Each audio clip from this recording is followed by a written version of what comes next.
এটা প্রেমকুট, চিরকুটের প্রেম ভার্সন। আমাকে দিচ্ছ কেন? Because I love you. কিন্তু আমি তো তোমাকে ভালোবাসি না। জানি তো,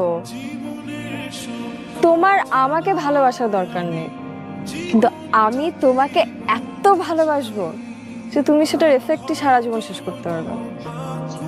কিন্তু আমি তো তোমাকে বলেছি আমি প্রিয়তা নামে একজনকে ভালোবাসি। ওকে আমি এখনো ফিল করি, ওর প্রতি আমার ফিলিং কখনো যাবে না হয়তো, আর হয়তো আমি তোমাকে কখনো ভালোবাসতে পারবো না। So what's the point? অসুবিধা নেই, তোমার ভালোবাসা নয় নাই পেলাম, কিন্তু তোমাকে ভালোবাসতে তো পারবো।